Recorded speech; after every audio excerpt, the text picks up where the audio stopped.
Hi everyone, welcome back to the channel study smartly with Jyoti. आज का जो हमारा लेक्चर है वो सोसाइटी और सोशल कंट्रोल के बारे में है। इससे पहले हम लोगों ने इस चैप्टर के बहुत सारे कंसेप्ट्स को देखा है, उसे समझा है और आज का ये हमारा लास्ट लेक्चर होगा और हमारा चैप्टर कंप्लीट हो जाएगा। तो मुझे उम्मीद है आप लोग रिवाइज भी कर रहे होंगे अदर चैप्टर्स का। और पिछले लेक्चर के अंदर हमने जब एक्सप्लेन किया था स्टेटस और रोल को, तो स्टेटस को समझाते हुए हमने जो टर्म यूज कर लिया था वो था लीगल टर्म।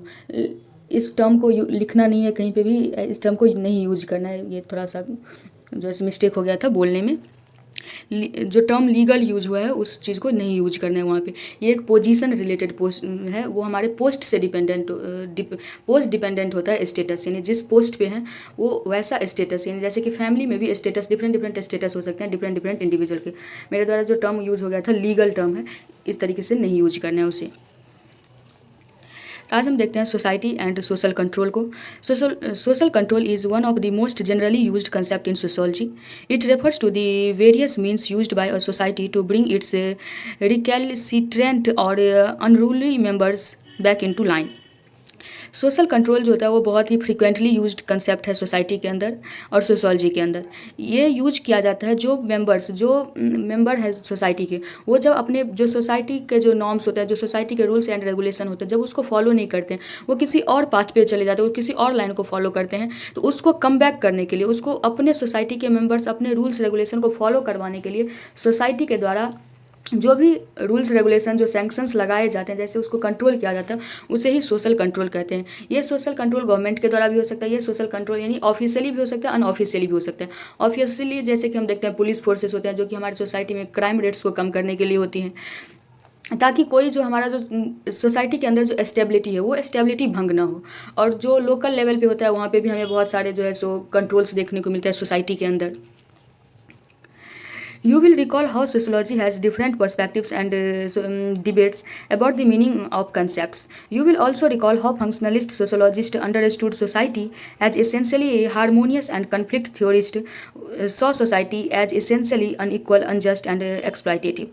हमने अभी तक पढ़ा है जो कैसे जो फंक्शनलिस्ट हैं वो सोसाइटी को हारमोनियस तरीके से दिखाना चाहते हैं, यानी सोसाइटी में कोई भी चीज़ जो एग्जिस्ट करता है वो सोसाइटी के अंदर हारमोनी क्रिएट करने का काम करता है, इसलिए वो एग्जिस्ट करता है, उसका कोई फंक्शन है। वहीं जो कन्फ्लिक्ट थ्योरिस्ट होते हैं वो बताते हैं जो सोसाइटी में जो अनजस्ट है, जो अनइक्वालिटी एग्जिस्ट करती है, जो एक्सप्लॉइटेटिवनेस एग्जिस्ट करती है सोसाइटी में, वो उस चीज़ को फोकस करते हैं। We also saw how some sociologists focused more on the individual and society, others on collectivities like class, races and caste. यानी कुछ लोग जो है उनका फोकस इंडिविजुअलिटी है, उनका जो सोशोलॉजिस्ट है उनका फोकस जो है वो इंडिविजुअल है और सोसाइटी है। वहीं पे जो कुछ लोग हैं उनका फोकस जो है वो कलेक्टिविटी है। यानी कई लोग ऐसे हैं जो इंडिविजुअल को स्टडी करना चाहते हैं, कोई society as a whole collectiveness, जैसे कि डरखाइम हो गए, तो वो सोसाइटी को जो है सो एज अ होल पढ़ना चाहते हैं, वो कलेक्टिविटी की बात करते हैं। जब भी डरखाइम बात करेंगे तो वो कलेक्टिविटी की बात करेंगे। वेबर जो है वो इंडिविजुअल को भी पढ़ने का कोशिश करेगा और कलेक्टिविटी को भी पढ़ने का कोशिश करेगा। तो अलग अलग सोशोलॉजिस्ट जो हैं वो सोसाइटी के अलग अलग चीज़ों को पढ़ने का कोशिश किया है। For a functionalist perspective social control उसी तरीके से जिस तरीके से रेस, कास्ट, क्लास, इस पर अलग अलग लोगों का अलग व्यू पॉइंट है। जो फंक्शनलिस्ट है वो इसके फंक्शन को देखते हैं, जो कन्फ्लिक्ट थ्योरी वाले हैं वो इसके कन्फ्लिक्ट को देखते हैं, उसके कैसे ये सोसाइटी को ऑपरेस करती है उस चीज़ को देखते हैं। उसी प्रकार से जो टर्म है सोशल कंट्रोल, इसको भी जो फंक्शनलिस्ट हैं वो अलग तरीके से देखते हैं और जो कन्फ्लिक्ट थ्योरी वाले हैं फॉर एग्जाम्पल मार्क्स, वो इसको अलग तरीके से देखते हैं। For a functionalist perspective social control refers to, जो सोसाइटी में हर चीज़ के फंक्शन को देखते हैं, जो हर चीज़ में फंक्शन को देखने की कोशिश करते हैं, उनका मानना है जो ये जो सोशल कंट्रोल है, the use of the force to regulate the behaviour of the individual and groups and also refers to the enforcing of values and patterns for maintaining order in society. जो functionalist है उनका मानना है जो social control होता है वो हमारे सोसाइटी में सोसाइटी को रेगुलेट करता है, बिहेवियर को रेगुलेट करता है और इंडिविजुअल को रेगुलेट करता है। और दूसरा जो वैल्यूज़ हैं, जो पैटर्न्स हैं हमारे सोसाइटी को मेंटेन करने का, सोसाइटी को स्टेबल सोसाइटी बनाने के लिए जो वैल्यूज़, जो रूल्स रेगुलेशन इंपॉर्टेंट हैं, उन सारे चीज़ों को मेंटेन करने में, उस सारी चीज़ों को एक कंटिन्यूटी बना करके रखने में हेल्प करता है हमें सोशल कंट्रोल। ये फंक्शनलिस्ट का मानना है। Social control here is a directed to restrain deviant behaviour of individuals और groups on the one hand and on the other to mitigate tensions and conflicts among individuals and groups to maintain social order and social cohesion। ये बहुत ही important line है। जो social control होता है वो social order और social cohesion को maintain करने में हेल्प करता है, और जो सोशल टेंशन्स होते हैं उसको मिटिगेट करने में, उसको कम करने में हमें हेल्प करता है सोशल कंट्रोल। यहाँ पे एक टर्म यूज हुआ है डेविएंट। थ्योरी ऑफ डेविएंट जब हम डर्कहाइम के बारे में डिटेल से पढ़ेंगे तो उसमें पढ़ेंगे, उसमें कहा जाता है जैसे कि यानी सोशल कंट्रोल ही वही होता है जो डेविएंट हो गया, यानी जो सोशल ऑर्डर है, जो सोसाइटल वैल्यूज़ हैं, जो सोसाइटल बिलीफ्स हैं, सोसाइटल नॉर्म्स हैं, उससे अलग अगर कोई चल रहा है तो उसको उस सोसाइटी के अंदर जो भी बिलीफ्स हैं, जो बिलीफ सिस्टम है, उसको फिर से फॉलो करवाना, उसको अपने बिलीफ के अंदर वापस लेके आना, वो होता है सोशल कंट्रोल। और जो पर्सन जो है अपने बिलीफ को छोड़ देता है, वो दूसरे बिलीफ को जैसे मानने लगता है, यानी जो अपने सोसाइटल नॉर्म्स से अलग जाता है, उसी को डेविएंट बोलते हैं। In this way social control is seen as necessary to stability in society. इसलिए सोशल कंट्रोल जो है वो बहुत ही इंपॉर्टेंट माना जाता है सोसाइटी के स्टेबिलिटी के लिए। Conflict theorist usually would see social control more as a mechanism to impose the social control of dominant social classes on the rest of the society. वहीं जो कन्फ्लिक्ट थ्योरिस्ट हैं उनका मानना है जो सोशल कंट्रोल क्या है, जो डोमिनेंट है सोसाइटी में, जो कैपिटलिस्ट है, जो डोमिनेंट आइडियाज़ हैं, उसको जो डोमिनेंट नहीं है, जो लेस डोमिनेंट है, उस पर थोपना। इस एक तरीके से जो कैपिटलिस्ट आइडियाज़ हैं उसको वर्कर्स पे थोपना, वही है सोशल कंट्रोल। ये एक चीज़ बात करते हैं conflict theorist. impose the social control of dominant social classes on the rest of the society. Stability would be seen as the right of the one section over the other। यानी stability इसमें देखा जाता है conflict theory में, जो एक set of society के members हैं वो अपना जो उनका वैल्यूज़ हैं, उनके जो बिलीव्स हैं, उसको दूसरे पे एक तरीके से इम्पोज कर देना। Likewise, law would be seen as the formal right of the powerful and their interest on the society। For example law जो है वो कौन बनाता है, जिसके पास पावर है वो लॉ बनाता है, और इम्पोज किस पे करता है, जिसके पास अपना पावर नहीं है लॉ बनाने का, वो उस पर इम्पोज किया जाता है। यानी लॉ को हम एक जो है कन्फ्लिक्ट थ्योरिस्ट जो है लॉ को इस तरीके से देखते हैं, जो लॉ जिसके हाथ में पावर है वो लॉ बना रहा है, और जिसके पास पावर नहीं है उस पर वो इम्पोज हो रहा है। फॉर एग्जाम्पल मान लेते हैं अपने ही कंट्री में कई सारे ऐसे एग्जांपल्स हैं, जो कोई एक अगर क्राइम होता है, वो चीज़ अगर कोई पैसे वाला करता है तो वो बच जाता है, क्योंकि उसके पास जो है बहुत सारे मतलब कनेक्शंस होते हैं और मनी होते हैं, जिस कारण से वो अपने आप को बचा लेता है किसी न किसी तरीके से। लेकिन एक पुअर होता है जिसके पास उतना जो है उसके पास कनेक्शंस नहीं है, तो वो क्या करता है, वो ऑलरेडी जो है उस रूल्स रेगुलेशन के चक्कर में फंस जाता है, भले उसका क्राइम प्रूव हुआ हो ना हुआ हो। ऐसे कई एग्जाम्पल्स हमें अपनी सोसाइटी में देखने को मिल जाते हैं। तो कन्फ्लिक्ट थ्योरिस्ट जो है वो लॉ को एक पावरफुल टूल मानते हैं, जिसके पास जो डोमिनेंट है सोसाइटी में उसके हाथ में है, और जो अदर सोसाइटीज़ के मेंबर्स हैं उस पर वो इम्पोज करता है उस चीज़ को। Social control refers to the social process techniques and strategies by which behaviour of individual और a group are regulated. Social control, इस ये डेफिनेशन याद रखेंगे, सोशल कंट्रोल जो है वो सोशल प्रोसेस है, टेक्निक है, या फिर स्ट्रैटेजी है। वो टेक्निक है जिसके थ्रू जो बिहेवियर है इंडिविजुअल्स का उसको रेगुलेट किया जाता है, जो ग्रुप का बिहेवियर है उस चीज़ को रेगुलेट किया जाता है। It refers both to the use of force to regulate the behaviour of the individual and groups, and also refers to the enforcing of values and patterns for maintaining order in society। इसमें कह रहा है जो social control है वो regulate करता है behaviour को, यानी जो इंडिविजुअल का बिहेवियर है उसको रेगुलेट करता है, जो ग्रुप्स का बिहेवियर है उसको रेगुलेट करता है, और वो जो है इन्फोर्स करता है जो वैल्यूज़ हैं, जो पैटर्न्स हैं सोसाइटी के, यानी दोनों काम करता है, रेगुलेशन का भी काम करता है और इम्पोजिशन का भी काम करता है। जो सोसाइटल वैल्यूज़ हैं, जो सोसाइटल नॉर्म्स है उसको इम्पोज भी करता है, और वो कोई सोसाइटल वैल्यूज़ और नॉर्म्स को फुलफिल कर रहा है कि नहीं कर रहा है इस चीज़ को रेगुलेट भी करता है। ये दोनों काम जो है सोशल कंट्रोल करता है।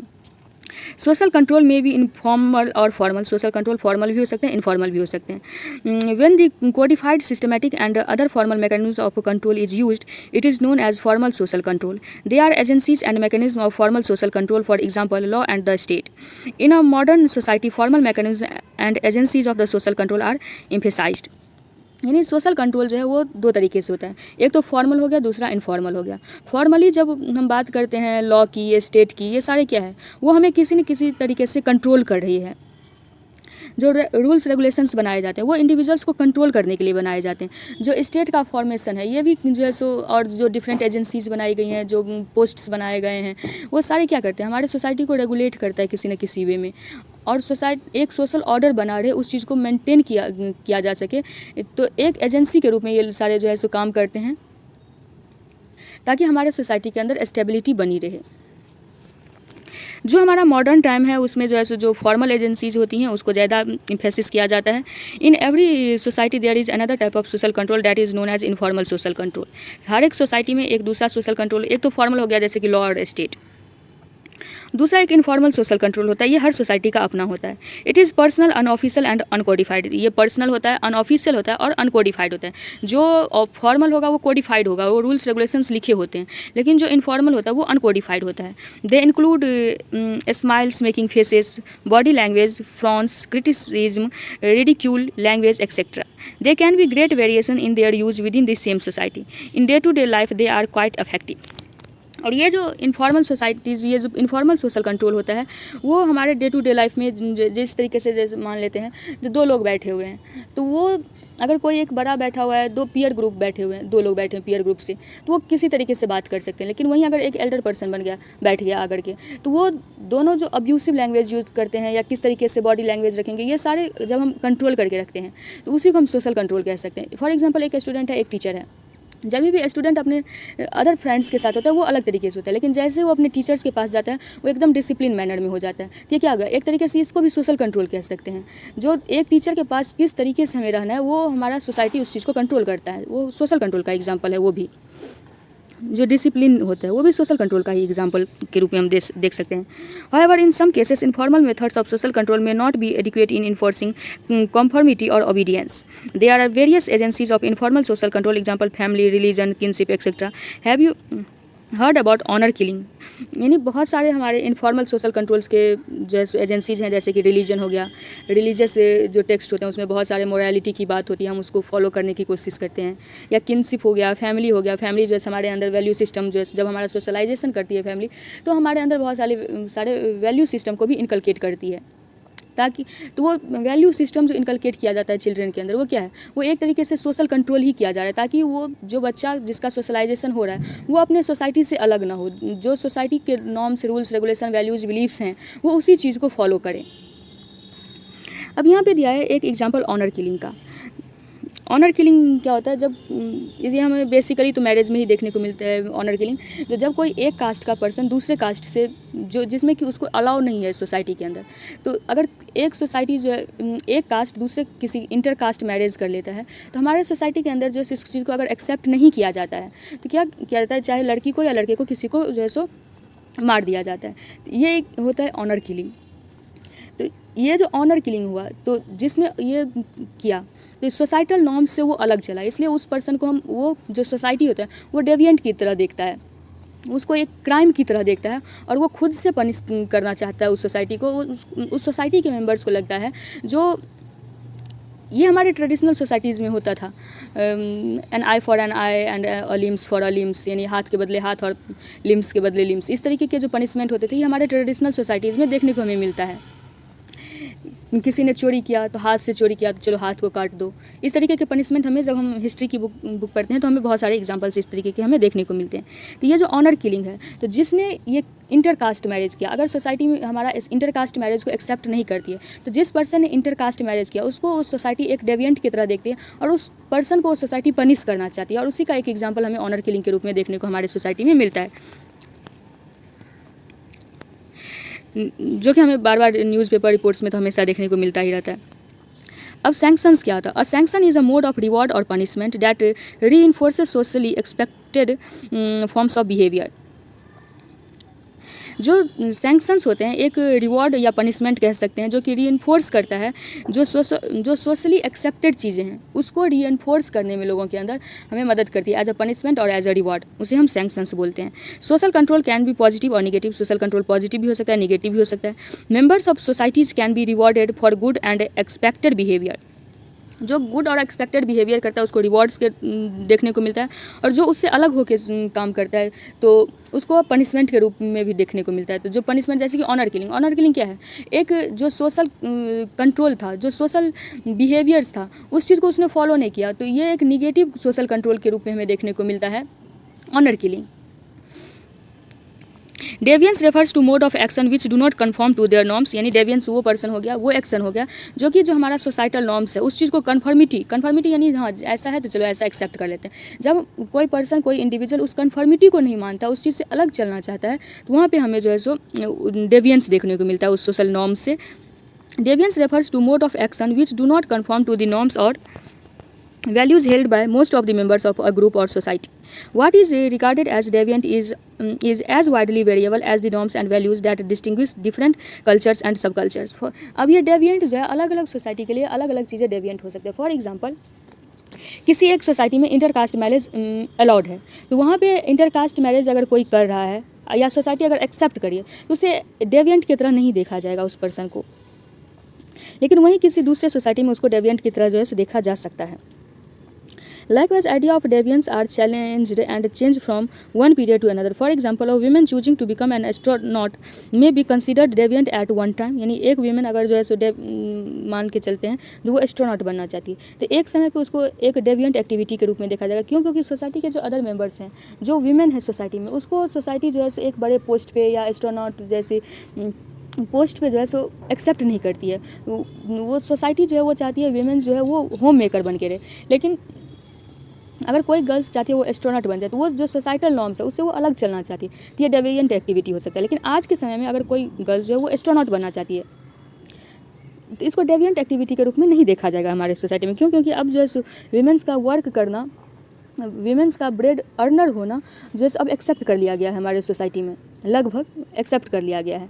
तो अब उस एक्टिविटी को अगर कोई वीमेन चाहती है जो वर्क प्लेस पे जाके काम करे, वो किसी जो है पर्टिकुलर पोजीशन को होल्ड करे, तो उसको डेविएंट के रूप में सोसाइटी में अब नहीं देखा जाएगा। astronaut may be considered deviant at one time and be applauded at another time even in the same society. यानी सेम टाइम के साथ साथ जो है सोसाइटी के अंदर जो कंसेप्ट ऑफ डेविएंट है ये भी चेंज होते रहता है। You are already familiar with how sociology is different from common sense. The specific terms and concepts discussed in this chapter will help you further to improve. जैसे जैसे हम अब चैप्टर पढ़ेंगे, अब इस चैप्टर के अंदर जितने भी हम लोगों ने टर्म्स कंसेप्ट्स इस सारी चीज़ों को पढ़ा, ये हमें आगे सोशोलॉजी को पढ़ने में समझने में हेल्प करेगा। तो एक बार मैं फिर से कहूँगी, तो जितने भी टर्म्स हैं उसे आप एक जगह लिखें। अभी तक जितने भी टर्म्स पढ़े हैं लगभग 25-30 टर्म्स होंगे, उस सारे को एक जगह लिखें, उस सारे का डेफिनेशन एक जगह करें और उसे बार बार रिवाइज करते रहे, ताकि हमारा जो बेसिक रहे वो एकदम क्लियर रहे, ताकि आगे जो चैप्टर्स आएंगे और जब हम डिटेल्स में इसी चीज़ को जैसे ग्रेजुएशन लेवल पे या ML लेवल पे जब हम पढ़ते हैं तो हमें चीज़ें बहुत अच्छे से समझ में आएंगी, क्योंकि हमारा जो बेसिक जो होगा वो एकदम क्लियर होगा और हमें सारे टर्म्स अच्छे से पता होंगे। इसलिए मैं फिर से बोलूँगी एक नोट्स अपना ज़रूर बना लें। हमारा दूसरा चैप्टर भी आज कंप्लीट हुआ, और अगर आपको ये वीडियो अच्छी लगी हो तो चैनल को सब्सक्राइब करें, वीडियो को लाइक करें, और अगर कोई डॉट बचा हो इस चैप्टर के लिए तो आप कमेंट सेक्शन में पूछ सकते हैं। थैंक्स।